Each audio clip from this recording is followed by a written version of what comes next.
네, 시진핑 중국 국가주석과 블라디미르 푸틴 러시아 대통령이 어제 전화 통화를 갖고 이스라엘과 이란의 조속한 휴전을 촉구했는데요. 네, 베이징 연결합니다.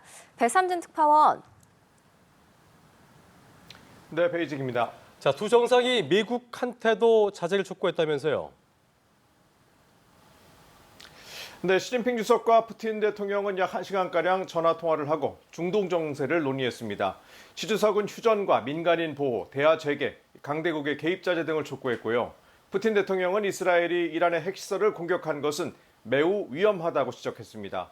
두 정상은 휴전이 급선무고 전쟁이 다른 지역으로 번지는 것을 막아야 한다고 강조했는데요.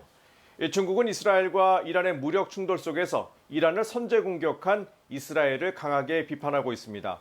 왕이 외교부장은 그제 이집트와 오만 외교장관과의 통화에서는 이스라엘이 국제법과 국제규칙을 무시했다며 중동 정세가 통제불능으로 갈 가능성을 우려한다고 말했습니다. 이스라엘과 이란에서 영사 업무를 중단한 중국은 자국민의 현지 탈출을 돕고 있습니다. 이스라엘에서는 육로를 통해 이집트로 탈출시키고 있고 이란은 투르크메니스탄을 경유해 귀국시키고 있습니다. 이런 가운데 영국 텔레그래프는 이스라엘이 이란을 공격한 이후 중국 화물기 세대가 이란으로 향했다고 보도했는데요. 룩셈부르크로 향하던 화물기가 이란 영공을 지나면서 레이더에서 갑자기 사라졌는데 이란에 무기를 지원한 것이 아니냐는 의심을 받고 있습니다.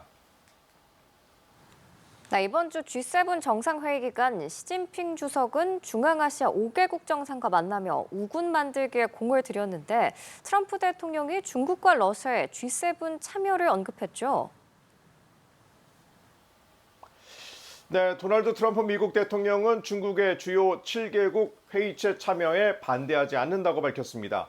중국은 세계 2위 경제 대국이지만 사회주의 체제이기 때문에 서방 7개국 모임에 참석할 경우 모임의 성격이 달라질 수도 있을 텐데요. 그러면서 러시아가 제외된 것은 매우 큰 실수였다고 주장했습니다. 러시아가 2014년 3월 우크라이나 크림반도 강제 병합 후 G8 회원국 자격이 정지됐습니다. 트럼프 대통령의 조기 귀국 등 G7의 분열이 심화되고 있다는 분석 속에 시진핑 주석은 이 기간 중앙아시아 5개국과 정상회의를 가졌습니다. 사실상 G7 정상회의를 견제하며 중앙아시아에서 새 분리기에 나선 건데요. 중국은 이들 5개국과 다른 당사국을 겨냥한 어떤 동맹이나 그룹에 참여하지 않는다는 조약을 체결했습니다.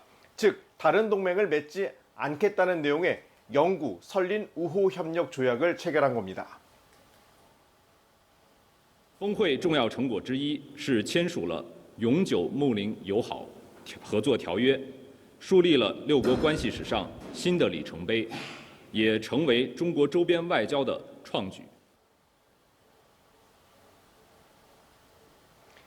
이 미중 간 고위급 무역 협상 결과가 일주일 넘게 발표되지 않으면서 궁금증도 증폭되고 있습니다.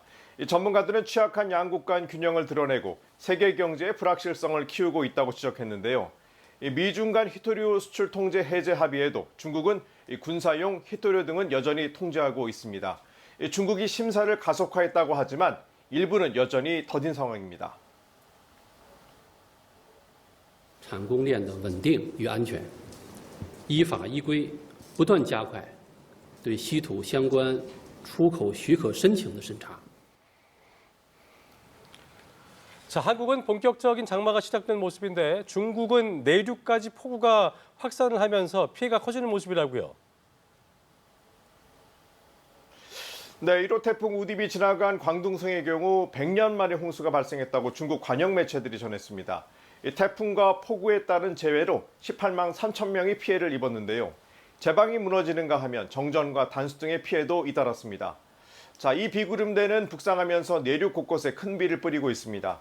어제는 구이저우와 충칭, 후난과 후베이 등 5개 성에 홍수 방어 태세가 강화됐는데 오늘은 안후이와 허난, 장수 등 9개 성으로 확대됐습니다.